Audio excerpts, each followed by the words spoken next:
Kini jualan, bintang tukang ojek pengkolan takut terima syuting.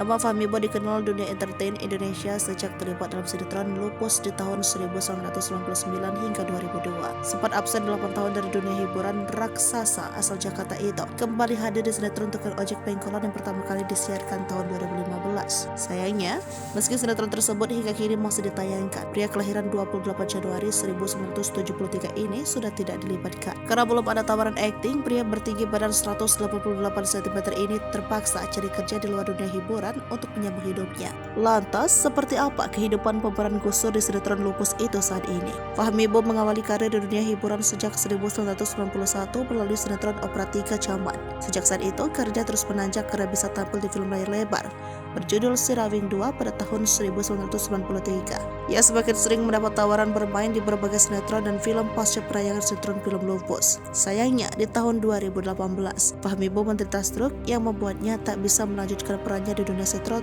tukang ojek pengkolan. Meski kini kondisinya sudah lebih baik, namun Fahmi Bo tetap menjalani pekerjaan di mana Fahmi Bo berjualan pecel ayam bersama temannya. Meskipun usahanya belum menunjukkan hasil memuaskan, namun pemeran Dedi dalam sinetron TOP ini terus berusaha agar pemasukannya semakin banyak lagi. Fahmi Bo menganggap bahwa kehidupannya yang berbeda ini sebagai roda yang berputar. Sebelumnya, Fahmi Bo pun sempat merasakan kehidupan di bawah sebelum akhirnya menjalani syuting stripping. Ia merasakan perbedaan jadi seorang aktor dan menjadi pedagang pecel ayam. Kalau syuting kan lebih dekat terikat waktu, lebih fokus waktu. Itu jadi salah satu alasan Fahmi Bo pikir-pikir menerima tawaran syuting karena takut penyakitnya kambuh lagi. Sementara itu, ketika jualan ada waktu di mana untuk bersantai.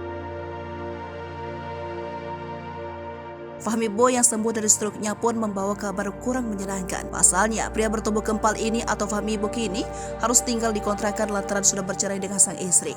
Fahmi Bo bercerai dengan sang istri ketika kondisinya sudah mulai membaik setelah terserang stroke. Saat berkunjung ke toko roti rekannya, Fahmi Bo mengungkapkan ada sedikit rasa khawatir bekerja di dunia hiburan. Ia sadar betul bahwa setiap orang yang berkarir di dunia entertainment pasti ada masanya. Oleh karena itu, menurut Fahmi Bo, membuka usaha akan terus berjalan sampai kapanpun. Berbeda dengan bekerja di dunia entertain, Fahmi Bo merasa ia tak memiliki rasa khawatir jika namanya kembali redup di dunia entertainment. Sebab yang terpenting menurutnya, saat ini adalah kondisi kesehatan. Jika memiliki kesehatan yang fit, karir akan mengikuti dengan sendirinya.